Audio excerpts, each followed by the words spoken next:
It's been quite a while since we had any sort of info of this kind, but today it's finally time we have information about the next god, or rather goddess. Now, most of you already know about Hachiman. We've seen Hachiman already being teased in the last patch notes. There was just a quick part of the game where he would show up and deal ridiculous damage and then walk away. And yes, it was definitely Hachiman since we saw the name after the kill. But it's not the only god anymore that we know about coming into Smite. The next one after that will be Discordia. Discordia is a Roman goddess and she's more known under her Greek name or her Greek version, which is Eris or Eris, depending on how you want to pronounce it. Not Ares, not the god of war, a female god. For the sake of simplicity, we'll talk about her with the name Discordia. There's some interesting information about this goddess that already gives us a little bit of a hint of what she could feel like. She's the goddess of chaos, strife, and discord. Yeah, I had to make that joke once, sorry. A very notable event in her life is connected to the Apple of Discord, as it's called. She basically, according to the story, started the Trojan War by throwing an apple as a prize at a feast, a prize of beauty more specifically, and this started a fight between Hera, Athena and Aphrodite, basically about who was the most beautiful. This already gives us a little bit of a hint about her kit and what kind of playstyle she will have, and you will see more of that when we get to the actual info. Also, what's worth noting and very interesting is that there is actually a religion specifically dedicated to Discordia, the Discordianism. This is a modern religion though, which was started in the late 1950s, and it is kind of assumed that this started as a parody religion, even though it has some more serious followers now. In Smite, Discordia's title will simply be Goddess of Chaos. She will have a basic attack projectile, so in combination with what we know so far, I'll lean out of the window a little bit here and say she's probably going to be a mage. We just had a hunter, or we will have a hunter very soon, and so it wouldn't really make sense for another hunter right after, and most other gods just don't get projectiles. There are some exceptions, for example Sylvanas, but generally speaking most projectile or basic attacks go to mages when it's not hunters, and it would be very likely with how her kit works. Her passive is Contest of the Gods. Judging from that name, this could already have something to do with the lore, with the Apple of Discord, because somehow it kind of incited a contest more or less. This ability will have some sort of stacks. The first ability after that is Chaos Blast.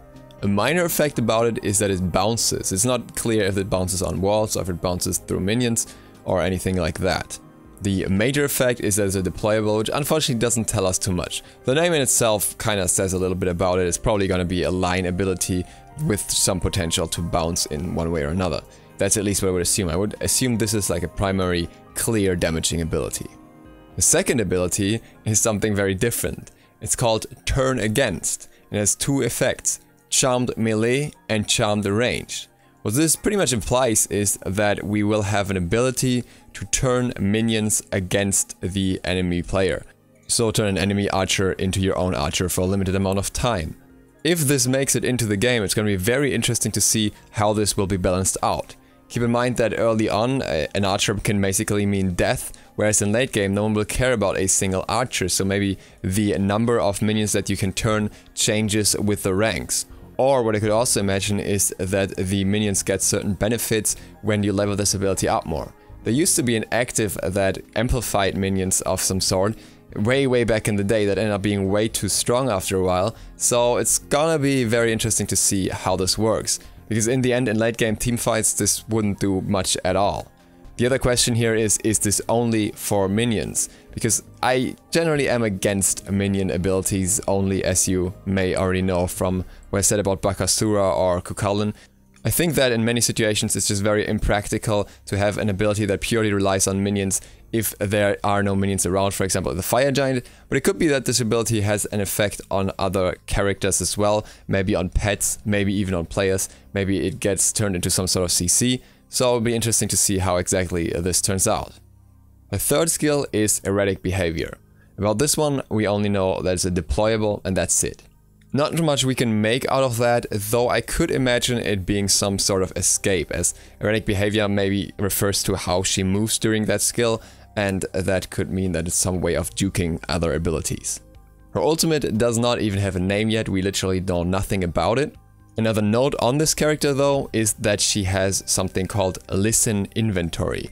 I am not sure if this is actually referring to Discordia. If it is probably something that somehow interacts with the inventory of the player, as in the items they have, maybe certain benefits that come from that. If you build certain items you get more power from that or something like that, or something along the lines of Changa's bunny, which will allow you to buy items while not in base or similar. That's all the available info for Discordia, but there's also a little bit of new info on Hachiman. We've seen his one now, which shoots dragons instead of arrows or something as basic attacks.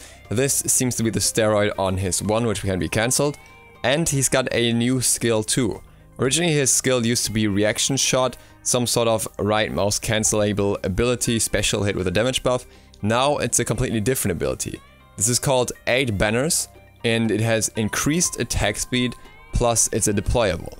This could mean that it's something that affects your team as well, but that's pretty much all that is changed about him.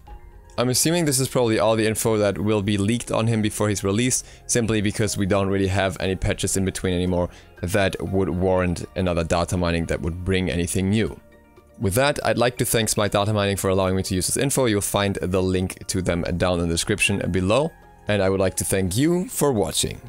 If you're not subscribed yet, you want to see more videos like this, and you want to be updated on new gods as soon as possible, then feel free to click the sub button and maybe even the bell. It really helps me out. See you for the next one tomorrow. Duke Sloth, out.